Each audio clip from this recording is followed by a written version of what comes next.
नमस्कार आदाब दोस्तों, आज 12 जुलाई देश की बड़ी खबरें हम आपके सामने लेकर के आ गए। सबसे पहली और बड़ी खबर आ रही है दोस्तों, महाराष्ट्र के अंदर बीजेपी में भारी बगावत हो गई है। बीजेपी के दर्जन भर से ज्यादा नेताओं ने पार्टी से इस्तीफा दे दिया है। किस तरह से, कौन कौन से वो नेता हैं, पूरी जानकारी आगे हम आपको देंगे। वहीं अगली बड़ी खबर में हम आपको बताएंगे दोस्तों, उत्तर प्रदेश में हुए ब्लॉक प्रमुख चुनाव में जिस तरह से बीजेपी के ऊपर आरोप लगा कि उसने धनबल यूज करके इस चुनाव को जीता है, इस मामले पर अब अखिलेश यादव ने योगी आदित्यनाथ सरकार के साथ साथ वहां पर जो है अधिकारियों को लेकर के बड़ा बयान दिया है। क्या कुछ कहा है, इसकी भी आगे हम आपको विस्तार से जानकारी देंगे। वहीं अगली बड़ी खबर में हम आपको बताएंगे दोस्तों, किसानों का विरोध लगातार बीजेपी नेताओं के खिलाफ बढ़ता जा रहा है। अब जानकारी मिल रही है एक बार फिर से, हरियाणा में किसानों ने बीजेपी के नेता और मंत्री को उल्टे पांव दौड़ाया है। किस तरह से, इस पर भी पूरी अपडेट आगे हम आपको देंगे। वहीं अगली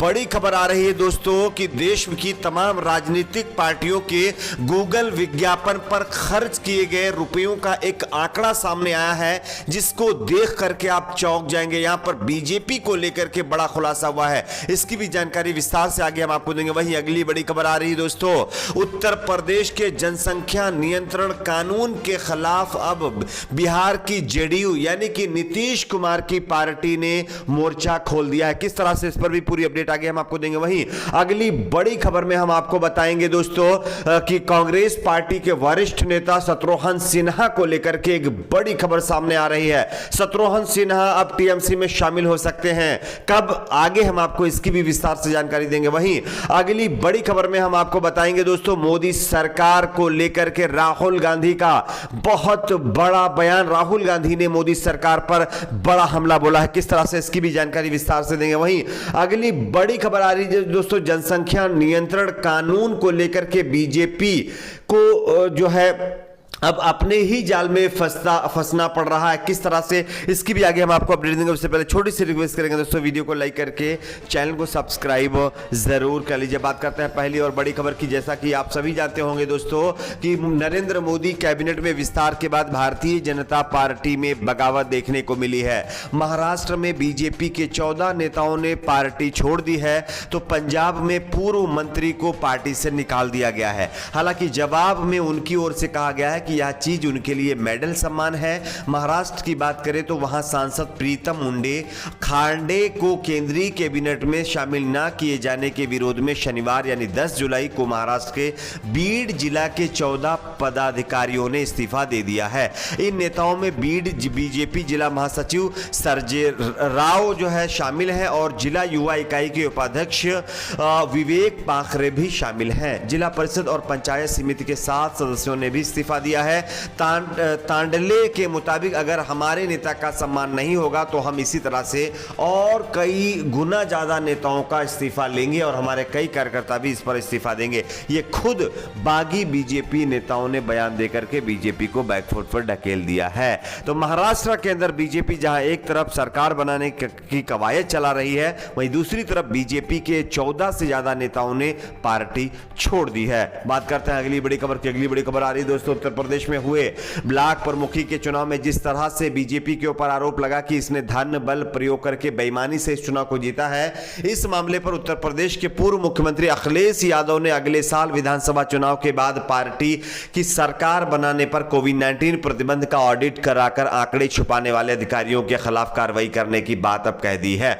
अखिलेश ने रविवार को संवाददाता सम्मेलन में कहा है कि कोरोना वायरस संक्रमण की वजह से कितने लोगों की कैजुअलिटी हुई, इस बारे में सरकार नहीं बताना चाहती क्योंकि वह पीड़ित परिवारों की मदद ही नहीं करना चाहती है। सपा अध्यक्ष ने कहा, एक सवाल पर यह भी कहा कि प्रदेश में विधानसभा चुनाव के बाद सपा की सरकार बनने पर ऑडिट होगा और जिन अधिकारियों ने आंकड़े छिपाए हैं उनके खिलाफ कार्रवाई की जाएगी। इसी के साथ साथ अखिलेश यादव ने यह भी कहा कि उत्तर प्रदेश में हुए ब्लॉक प्रमुखी के चुनाव में बीजेपी ने बेईमानी करके और लोकतंत्र को यानी पीछे ढकेल करके इस चुनाव को जीता है। यह लोकतांत्रिक तरीके से कोई भी जीत को नहीं कह सकता कि बीजेपी ने इस तरह की जीत हासिल की है। हालांकि बेईमानी से यह जीत जरूर बीजेपी को मिली है, यानी कि उत्तर प्रदेश के ब्लॉक प्रमुखिया के चुनाव में। बात करते हैं अगली बड़ी खबर की। अगली बड़ी खबर आ रही है दोस्तों हरियाणा से। हरियाणा के अंदर एक बार फिर से बीजेपी के मंत्री को किसानों ने दौड़ाया है। आप इस खबर को देख सकते हैं। 3 केंद्रीय कृषि कानूनों के खिलाफ जारी किसान आंदोलन के बीच हरियाणा में गुस्साए किसानों ने आज दूसरे दिन भी भाजपा, उसके सहयोगियों और राज्य के उनके नेताओं के खिलाफ विरोध प्रदर्शन जारी रखा है। प्रदर्शनकारियों ने आज फतेहाबाद जिले में पार्टी कार्यकर्ताओं की एक बैठक में प्रदर्शन किया, जिसमें राज्य के सहकारिता मंत्री बनवारी लाल उपस्थित थे। झज्जर में एक अन्य कार्यक्रम को भी निशाना बनाया गया। सूत्रों के अनुसार लाल सुबह 10 बजे कार्यकर्ताओं के साथ बैठक के लिए भूना रोड स्थित पार्टी कार्यालय पहुंचे थे। बाहर किसान इकट्ठा हो गए। किसानों की तरफ से सत्तारूढ़ भाजपा और जननायक जनता पार्टी यानी जेजेपी मंत्रियों विधायकों के कार्यक्रमों के लगातार बहिष्कार किए जाने के कारण प्रशासन को भी पहले से आशंका थी और पार्टी कार्यालय पर भी भारी पुलिस बंदोबस्त किया गया था और बैरिकेडिंग की गई थी। लेकिन उसके बावजूद भी किसानों ने बीजेपी जेजेपी के नेताओं को काले झंडे दिखा करके उनका जो है भयंकर तरीके से विरोध किया है और उल्टे पांव उनको दौड़ाया है। बात करते हैं अगली बड़ी खबर की। अगली बड़ी खबर आ रही है दोस्तों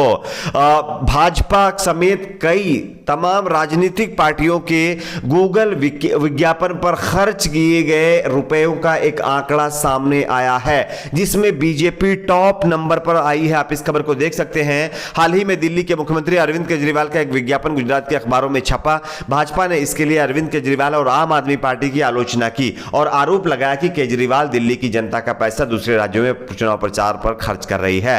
हालांकि इस मामले में सभी राजनीतिक दल आगे हैं और वे अपनी जरूरत के अनुसार दूसरे राज्यों में अपना प्रचार करा रहे हैं। वहीं भौतिक सीमाओं से परे गूगल पर विज्ञापन की बात करें तो भाजपा सबसे ज्यादा पैसा खर्च करने वाली पार्टी बन गई है। लगभग बताया जा रहा है कि कांग्रेस पार्टी से इसका अगर कंपैरिजन करें तो लगभग 6 गुना ज्यादा बीजेपी ने गूगल विज्ञापन पर खर्चा किया है। गूगल ट्रांसपेरेंसी की एक रिपोर्ट के अनुसार भारतीय जनता पार्टी ने फरवरी 2019 से अब तक 17.63 करोड़ रुपए सिर्फ गूगल विज्ञापन के विभिन्न प्लेटफॉर्म पर खर्च कर दिया है। अब आप सोचिए, जो बीजेपी आम आदमी पार्टी के ऊपर निशाना साध रही है कि वो अपने राज्य का पैसा दूसरे राज्य में खर्च कर रही है, वही बीजेपी जो है अब खुद गूगल में 18 करोड़ रुपए खर्च करके अपना चुनाव प्रचार कर रही है। बात करते हैं अगली बड़ी खबर की। अगली बड़ी खबर आ रही है दोस्तों यूपी के जनसंख्या नियंत्रण कानून पर अब बिहार में सियासत तेज हो गई है। जेडीयू ने बीजेपी के जनसंख्या नियंत्रण कानून पर सवाल खड़े कर दिए हैं। आप इस खबर को देख सकते हैं। जेडीयू ने कहा है कि यह वोटों के लिए ध्रुवीकरण का प्रयास किया जा रहा है, यानी कि सीधे तौर पर बीजेपी के ऊपर आरोप लगाते हुए जेडीयू ने कहा है कि यह कानून इस वक्त पर आया जब तमाम राज्यों के विधानसभा चुनाव हैं और उत्तर प्रदेश में खास करके ध्रुवीकरण के लिए यह कानून लाया गया है। हम इसका विरोध करते हैं। तो यह एक ताजा मामला सामने आया। बात करते हैं अगली बड़ी खबर की। अगली बड़ी खबर आ रही दोस्तों कांग्रेस पार्टी के दिग्गज नेता शत्रुघ्न सिन्हा अब टीएमसी में शामिल हो सकते हैं। आप इस खबर को देख सकते हैं। जानकारी के मुताबिक टीएमसी शत्रुघ्न सिन्हा को अपने कोटे से राज्यसभा का यानी कि टिकट दे सकती है और उनको राज्यसभा भेज सकती है। इसी के चलते कांग्रेस छोड़कर के शत्रुघ्न सिन्हा टीएमसी में शामिल हो सकते हैं। बात करते हैं अगली बड़ी खबर की। अगली बड़ी खबर आ रही है दोस्तों राहुल गांधी का फिर से एक बार मोदी सरकार पर बड़ा हमला। आप इस खबर को देख सकते हैं। ट्वीट करके कहा है कि मंत्रियों की संख्या तो जरूर बढ़ गई है, वैक्सीन की संख्या नहीं बढ़ी है। जिस तरह से एक रिपोर्ट सामने आई थी उसमें बताया गया था कि डेली अगर 88 लाख लोगों को वैक्सीनेट किया जाता है तब तो भारत को तीसरी लहर से बचाया जा सकता, अगर नहीं तो भारत तीसरी लहर से नहीं बच सकता। इसी को लेकर के जो आंकड़े सामने आ रहे हैं वो चौंकाने वाले हैं। आंकड़ों के मुताबिक 33 लाख लोग ही रोज जो है वैक्सीनेट हो पा रहे हैं, तो तीसरी लहर से भारत कैसे बचेगा, इसको लेकर के राहुल गांधी लगातार बीजेपी के ऊपर निशाना साध रहे हैं। आपकी अपनी क्या राय है नीचे कमेंट बॉक्स में जरूर बताइए दोस्तों। वीडियो को लाइक शेयर, चैनल को सब्सक्राइब जरूर करें।